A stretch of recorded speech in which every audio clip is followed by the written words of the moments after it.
top story tonight. The aftermath of that horrific terror attack that took place at Sydney's iconic Bondi Beach in Australia. At least 16 people are now dead, with several others still battling from injuries. A mass shooting of a kind that Australia certainly has not seen in a long time. The prime suspects, the attackers, both of Pakistani origin, a father-son duo. And also a story that's now emerging of just how their links are emerging with the Islamic State. All of which suggests that terror now is has a global dimension when it comes to anti-Semitism, particularly after October 7th, 2023. That's our top focus on the news today. Take a look.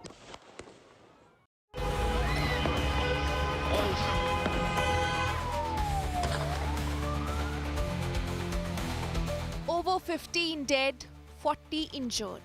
Australia is in shock after the worst terror attack on its soil in 3 decades.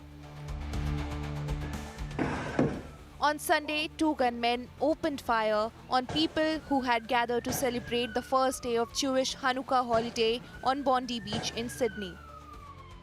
The 2 shooters were later identified as 24-year-old Naveed Akram and his 50-year-old father Sajid Akram.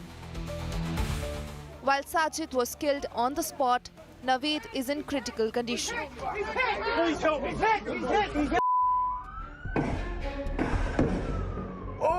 While the shooting went on, a bystander emerged as a hero. Ahmed Al Ahmed tackled one of the shooters from behind, cutting short his shooting frenzy, potentially saving many lives. Ahmed, who is of Syrian origin and runs a fruit stall, was there to meet a friend. Prime Minister Anthony Albanese called the terror strike an attack on every Australian. There is no place for this hate, violence and terrorism in our nation. Let me be clear, we will eradicate it. Amidst this vile act of violence and hate will emerge a moment of national unity, where Australians across the board will embrace their fellow Australians of Jewish faith at this dark moment for our nation.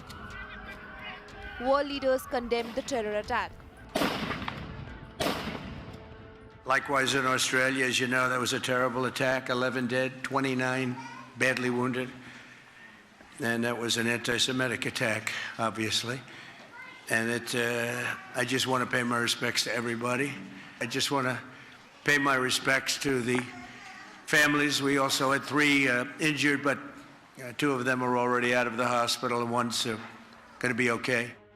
Israeli Prime Minister Benjamin Netanyahu accused the Australian government of not acting sternly on anti-Semitism.